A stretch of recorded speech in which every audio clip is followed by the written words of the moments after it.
Sir आजकल बहुत लोग ये कहते हैं कि सेक्सुअली लिबरेटेड होना बहुत ज़रूरी है एक इंसान का। आप इस पे ज़रा प्लीज़ कुछ कहना। नहीं, सेक्सुअली लिबरेटेड जैसा कुछ होता नहीं है। बंधन सेक्स पर नहीं होते, बंधन मन पर होते हैं। तो लिबरेशन भी सेक्स का थोड़ी होगा, लिबरेशन मन का होगा। अब ऑप्टिकली लिबरेटेड बोलिए आप, इसका कोई मतलब है कि मैं ऑप्टिकली लिबरेट होना चाहती हूं? माने क्या कि मैं जो कुछ देखना चाहूं वो देखने की मुझे आजादी है। देखो, आंखों के पीछे जो है बंधन में वो है ना, आंखें थोड़े ही बंधन में है। तुम आंखों को क्या लिबरेट कर रहे हो? आंखों के पीछे कौन है जो आंखों को गति देता है, दिशा देता है? कौन तय करता है कि आंखें किसको घूरेंगी? आंखें स्वयं तय करती हैं क्या? पीछे मन है ना, वो आंखों को नचाता है। तो लिबरेशन भी किसका होना है? मन का होना है। तो ये सेक्सुअल लिबरेशन क्या है पता नहीं। सेक्सुअल लिबरेशन का क्या ये मतलब है कि मन तो गुलाम रहे लेकिन यौनांग आजाद रहे उछल कूद मचाने के लिए? ये क्या है? माने माने क्या? सर अभी आज के टाइम में जैसे चल रहा है कि डेटिंग एप्स इतने ज़्यादा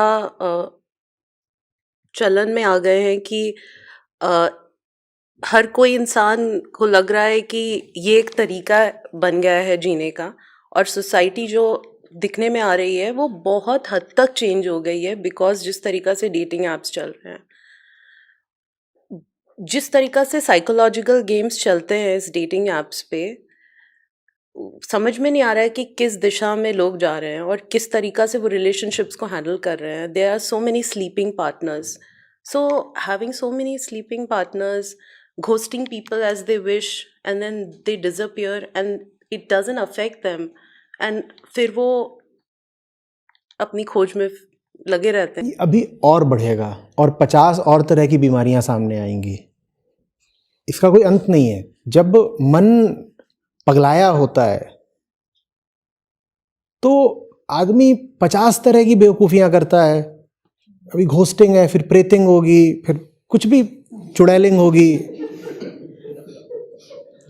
कुछ भी हो सकता है। उसमें आप क्या करोगे? ये सब तो विक्षिप्तता के प्रतीक हैं, अंजाम हैं, परिणाम हैं। आप पागल खाने चले जाइए, वहां पर पागल कितने तरह की हरकतें कर रहे होते हैं, अनंत तरह की। कोई सीमा है? कोई सीमा है क्या? कोई पागल ऐसे कर रहा है, कोई वैसे कर रहा है, कोई कुछ कर रहा है, कोई कुछ कर रहा है।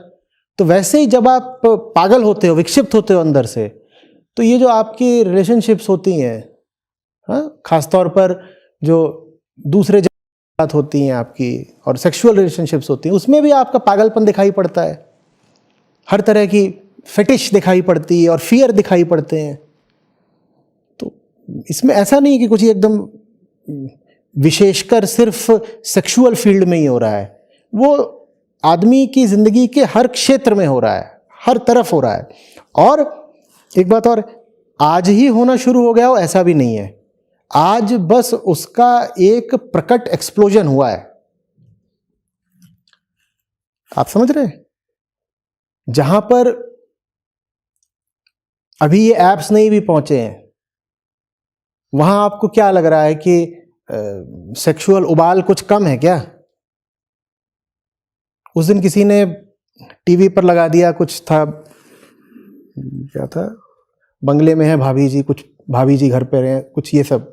अब उसमें जो कुछ हो रहा है वो पूरी तरह से यौन कुंठा का ही तो प्रदर्शन है।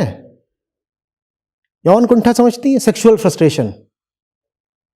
हाँ, उसमें कपड़े नहीं उतारे जा रहे, उसमें जो पात्र हैं सब वो कपड़े पूरे पहने हुए हैं, लेकिन एक एक बात, एक एक कदम, एक एक निगाह, वो क्या है? वो यौन कुंठा का ही प्रदर्शन है। और ये पहले से चला आ रहा है, बस अभी उसका एक विस्फोट, प्रकट विस्फोट हो गया है। क्योंकि ये जो पीढ़ी है ये छुपा नहीं रही है कुछ चीजों को, ये गंदगी को सीधे सीधे दिखा दे रही है। पर वो गंदगी बहुत समय से चली आ रही है। वो बहुत समय से इसलिए चली आ रही है क्योंकि धर्म को बहुत समय से पुनर्जागरण की जरूरत थी जो धर्म को मिला नहीं है।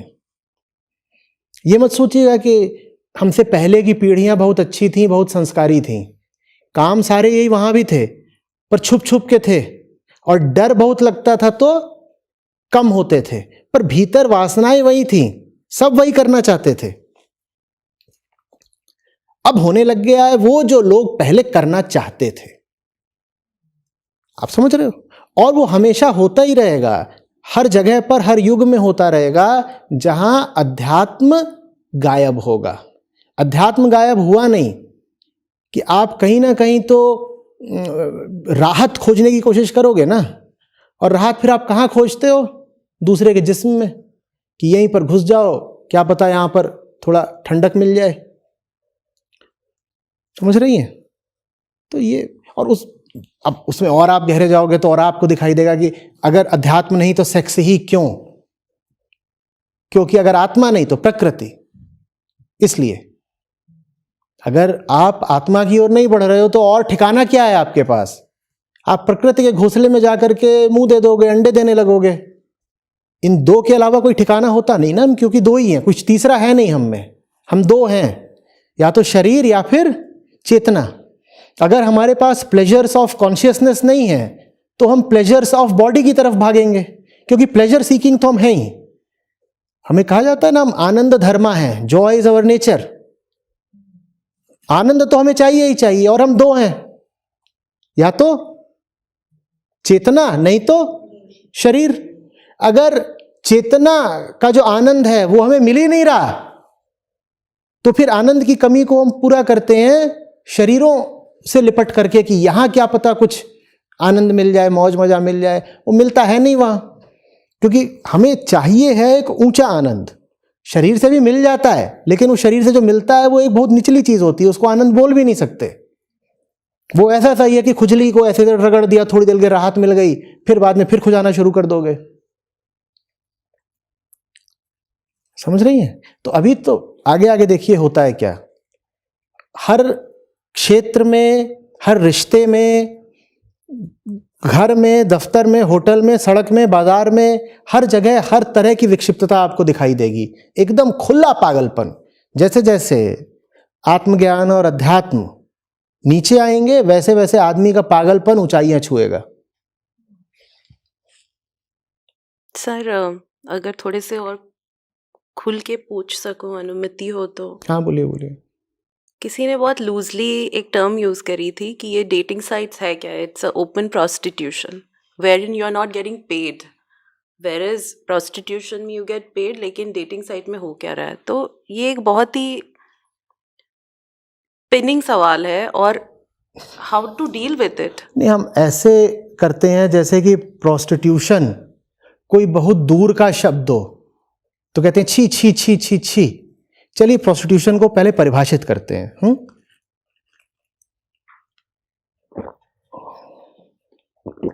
क्या है प्रोस्टिट्यूशन? वेश्यावृत्ति क्या है? पहली बात तो ये समझिए कि उसका संबंध सिर्फ महिला से, स्त्री से नहीं है। शरीर के दम पर शरीर को चलाए रखना, शरीर का इस्तेमाल सिर्फ शरीर को ही चलाने के लिए करना, ये वेश्यावृत्ति है। ये उसकी परिभाषा है। जब तक हम ये परिभाषा नहीं समझेंगे तब तक हम सोचेंगे कि वेश्याएं सिर्फ किन्हीं रेड लाइट जोन्स में ही पाई जाती हैं। नहीं, ऐसा नहीं है। और हम सोचेंगे कि वेश्याएं सिर्फ महिलाएं ही होती हैं। नहीं, ऐसा नहीं है। आप वेश्यावृत्ति की परिभाषा समझ पा रहे हैं? शरीर का कुल इस्तेमाल यह करना कि उससे शरीर चलता रहे, यह है प्रोस्टिट्यूशन की परिभाषा। Using the body just to keep the body going. जिंदगी में कोई ऊंचा लक्ष्य नहीं है जिसके लिए आप शरीर का इस्तेमाल कर रहे हो। आप शरीर का इस्तेमाल कुल किस चीज के लिए कर रहे हो? कि शरीर चलता रहे, माने पेट चलता रहे। यह वेश्यावृत्ति है। अब बताइए, वेश्यावृत्ति बहुत दूर की, बहुत अनजानी बात है? कोई ऐसी बात है जो रेड लाइट जोन की कुछ स्त्रियों तक ही सीमित है, या वेश्यावृत्ति ऑल परवेसिव है, सर्वव्यापक है, हर तरफ है? बोलिए। सबसे पहले तो हमें यह कहना बंद करना चाहिए कि महिलाएं ही वेश्याएं होती हैं। पुरुषों में वेश्यावृत्ति बराबर की है। जो ही व्यक्ति जीवन में कोई ऊंचा उद्देश्य नहीं जानता, जिसके पास शरीर का बस एक इस्तेमाल है कि शरीर किसी को दो ताकि वो तुम्हें पैसा दे दे, वो वेश्या है। तुम अपना शरीर किसी की सेवा में लगा रहे हो ताकि वो व्यक्ति तुम्हें पैसा दे दे, ये प्रोस्टिट्यूशन है। ये प्रोस्टिट्यूशन की असली परिभाषा है। समझ रहे? तो जब चारों तरफ व्याप्त है वेश्यावृत्ति, तो उन डेटिंग एप्स पर भी चल रही है, ताज्जुब क्या? जब हर तरफ चल रही है तो डेटिंग एप्स पर भी चल रही है। हम क्यों सोच रहे हैं कि सिर्फ किन्हीं गंदी छीछी वाली जगहों पर, कोठों पर चलती है? हर जगह चल रही है, बाजारों में, दुकानों में, सड़कों पे, घरों में, हर जगह चल रही है, दफ्तरों में, हर जगह चल रही है।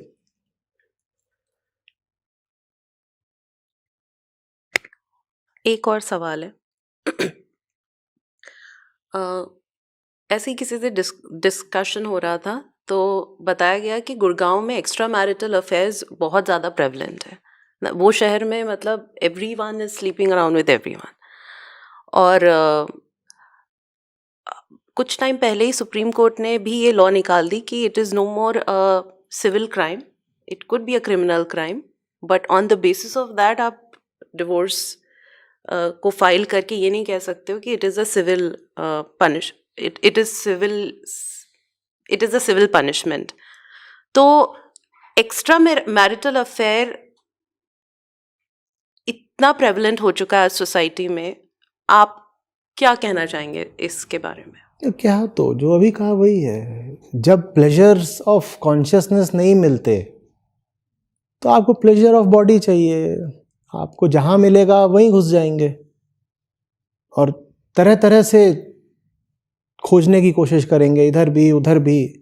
आपकी मजबूरी बन जाएगी ना, एक तरह का नशा है, ड्रग्स हैं। कुछ और है ही नहीं जिंदगी में जो तृप्ति दे सके, कुछ है ही नहीं। घटिया नौकरी कर रहे हैं, भले ही उसमें पैसा बहुत मिलता हो सकता है लाखों की तनख्वाह हो, पर नौकरी ऐसी है कि भीतर से उसने निचोड़ रखा है, एकदम सुखा दिया, खत्म कर दिया भीतर को। जीवन में और कोई ऊंचा उद्देश्य नहीं है, ऐसी कोई रुचियां भी नहीं है जो जिंदगी को ऊंचाई देती हो। न साहित्य में रुचि है, न इतिहास में रुचि है, न विज्ञान में रुचि है, न राजनीति में रुचि है, न खेलों में रुचि है। तो करे क्या? ये भी श्रीमान जी ऐसे ही हैं, इनकी पत्नी भी ऐसी ही है, दोनों ऐसे ही एक जैसे हैं, बिल्कुल एक सूखा हुआ जोड़ा, जिसके पास रुपया पैसा हो सकता है खूब हो, लेकिन आंतरिक तौर पर क्या है? सिर्फ शुष्कता, रेगिस्तान है एक।